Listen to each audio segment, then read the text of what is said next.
Qu'est-ce qu'un anévrisme de l'aorte abdominale? Ça va être la palpation d'une masse abdominale pulsatile, mais cette masse, on ne la ressent pas toujours cliniquement. Et il y a une forte corrélation entre la mortalité et le délai d'établissement du diagnostic de l'anévrisme. D'où l'intérêt d'explorer, de faire au moins une exploration systématique chez des patients à risque pour repérer l'existence ou pas d'un anévrisme. Pour affirmer l'existence d'un anévrisme, il y a certains critères. Tout d'abord, qu'est-ce qu'un anévrisme artériel? C'est une dilatation localisée d'un segment plus ou moins long de l'artère. Le diamètre de la lésion doit être au moins égal à 1,5 fois le diamètre du segment sous-jacent. C'est-à-dire que vous découvrez une lésion, un renflement, vous le mesurez. Si ce renflement est supérieur à 1,5 fois le diamètre de l'artère au-dessus de la lésion, on va affirmer l'existence d'un anévrisme. En coupe longitudinale, vous allez avoir une perte du parallélisme des parois du vaisseau. Dans le cadre d'un anévrisme de l'aorte abdominale, on va parler d'ectasie à partir d'un diamètre antéro-postérieur supérieur à 25 mm. Et on va parler d'anévrisme à partir de 30 mm.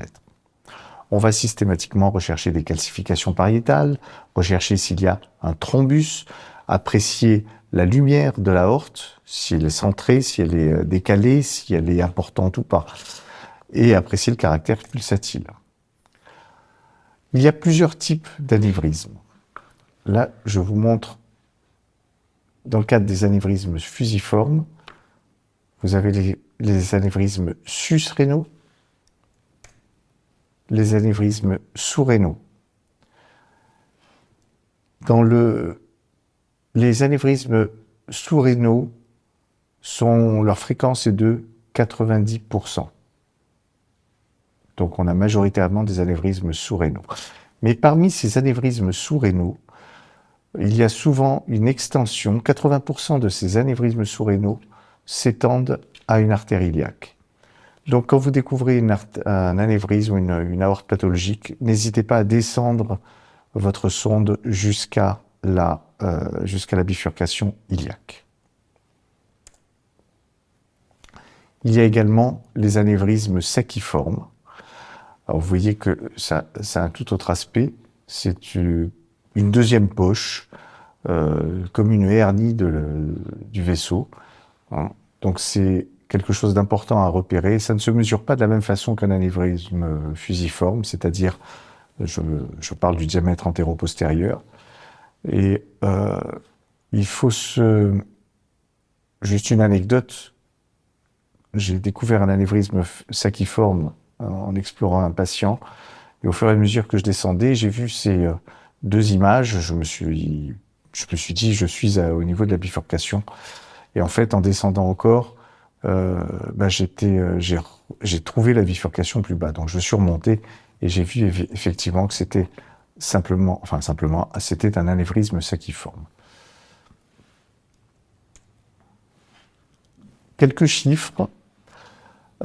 L'incidence des anévrismes de l'aorte abdominale diagnostiqués et opérés en France est comprise entre 6 000 et 7 000 par an. C'est une étude qui a été faite entre 2009 et 2010.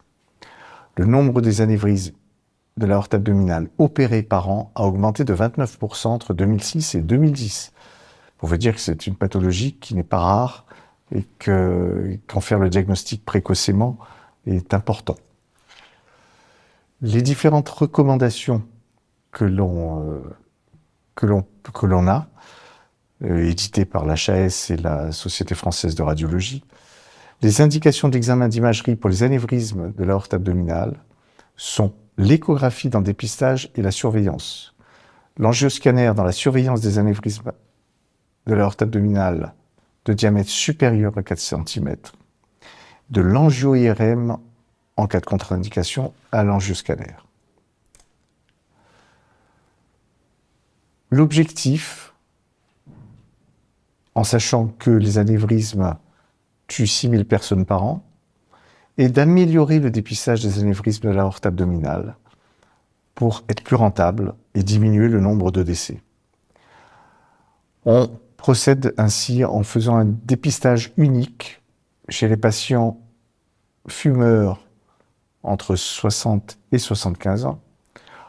Entre 50 et 75 ans, s'il existe des antécédents familiaux d'anévrisme de l'aorte abdominale, le facteur antécédent d'anévrisme, d'antécédents familiaux d'anévrisme, est un facteur prédisposant. Et au-delà de 75 ans, il n'y a pas de recommandation bien précise. Tout dépendra du tableau. Mais comme je vous le dis, il est tellement simple de passer un coup de sonde sur l'aorte abdominale pour vérifier qu'il n'y a pas d'anévrisme, qu'il est dommage de s'en priver. Les facteurs de risque qui sont connus, c'est le patient qui a plus de 65 ans, de sexe masculin, avec un tabagisme chronique et qui a des antécédents familiaux. Ce sont vraiment les 4 facteurs de risque dont il faut tenir compte. La prévalence augmente avec l'âge. Elle est plus élevée dans la population à risque que dans la population normale. La mortalité liée à la rupture d'anévrisme est élevée dans le cadre d'une hospitalisation pour ce thème et en périopératoire. D'où l'intérêt de faire des diagnostics à l'avance qui sont souvent fortuits. Quand est-ce qu'on va opérer? Alors, quand le diamètre est supérieur à 5 cm, diamètre antéro-postérieur, supérieur à 5 cm, on l'envoie de toute façon chez le spécialiste.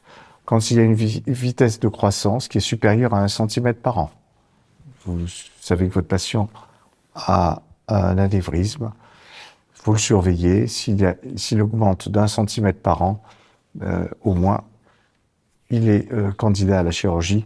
De toute façon, ce patient, il va être suivi par un spécialiste, mais c'est vous qui allez, si vous êtes échographiste, c'est vous qui allez assurer la surveillance régulière.